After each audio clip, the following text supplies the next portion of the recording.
was in a situation where I was like hanging out with people that were drinking and driving, and I was in the car with them, and I remember I was like doing drugs, and I had this thought that I just couldn't get out of my head that was, you're so much better than this, you're worth more than this, you have so much value, and you need to move yourself from this space because of your value, and you need to preserve your value. Only looking back do I know that it's clairaudience and that it was the voice of God. Before, I just felt this nagging feeling that I couldn't ignore within me, telling me that what I was doing wasn't right. And it was really, really annoying because, of course, like anyone, I think I was probably 15, 16, around there.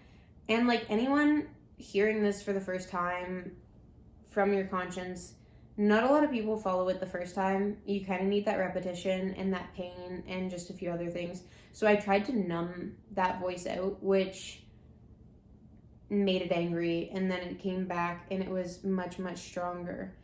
After high school, I really realized I survived this far, and I thought it was weird. I had like a crisis in life because I never thought that I was gonna make it through high school. Like, I was so suicidal, I was so depressed. It was actually crazy the amount of darkness that was within that whole journey. But I never really had any vision for my life. I didn't understand why I was still here. And that was like a really, really weird point for me in my life. That's when I started to discover a lot of my goals and really ask myself, what is my purpose? What is my mission here? What am I here to deliver? What do I want? If I could have anything with no limits, what would that look like in each area of my life? And I did a lot of soul searching, and I spent a lot of time with myself. Writing, I would record myself speaking. That way I could write down what goals I came up with before. It was all very hard because I remember being so high on drugs that I would start a sentence and then forget what I was saying. But this really turned me down the path of looking at what I wanted ideally in a situation in life, if I could have anything that I wanted. And then it really got my creative juices flowing at a whole other level.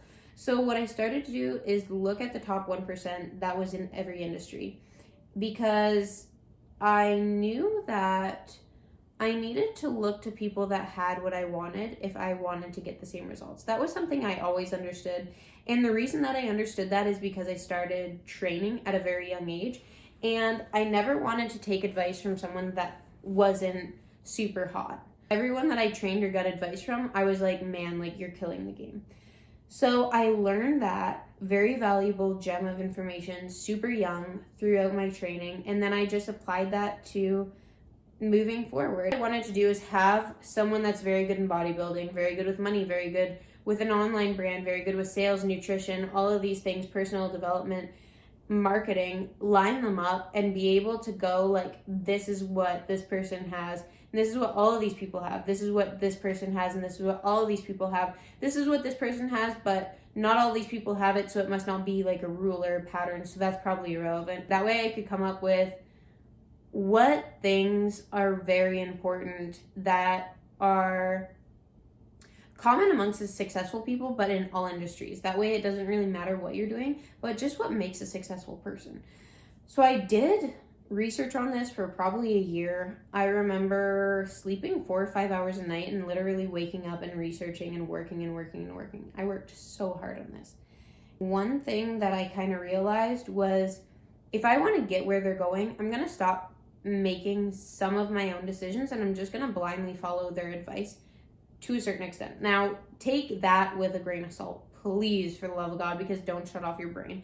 But there were certain things where I was looking at it and I thought that doesn't really have to make sense all the way, but I know that you are definitely where I want to be, or creating something that I could only dream of creating at this level in my life.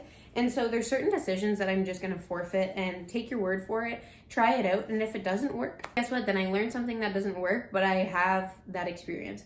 I started seeing patterns in the top performers that a lot of them reference the universe, God, or some other kind of force. The people that I can think of are She's black, she's beautiful. She was Miss Olympia multiple times. I think it's The Real Fitness Beauty. I'm pretty sure that's her Instagram handle. Oprah Winfrey, definitely saying that when she woke up in the morning that she made a point to connect to the universe to start off with. Who else do I remember? I remember Grant Cardone saying that he definitely believed in this aspect of life. Anyways, I remember coming up with like a compilation list of so many people that I thought it was absolutely astounding. And I just decided from that day, I said, you know what? If they believe in God, I believe in God. And it sounds like a really fucking weird. Like, I wanted to start off this video and be like, by the way, guys, this is going to be very fucking weird, but I'm just going to be honest with you, and this is actually what happened. But when I started seeing all of those patterns, I was like, you know what? Put me on board, because I just felt like it was too many people to ignore. Then it kind of went in a cycle. So from here, what I did is when I decided, I was like, you know what? I believe in God, and that's just how it's going to be. Then I would pray a little bit or ask for just a little bit of something. And then I would attract more people, events, and circumstances in my life that matched what I asked for before.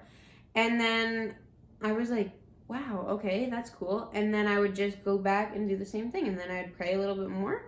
And then I would see that it worked a little bit more. And then I'd pray a little bit more. And then I literally just stayed in that cycle and surrounded myself with people that believed but had more completed on their spiritual journey of enlightenment than I did. And I can tell when someone has more completed in their spiritual journey than me when they are able to maintain their character in situations that are very difficult. So let's say, for instance, I know that my dad is definitely further on the path of enlightenment, because in situations where I would lose my shit or wouldn't understand how to deal with it, or if I'm dealing with other people, I might piss them off, talk to them wrong, something, then I know that because he's able to like maintain his energy, and he brings God energy into interactions.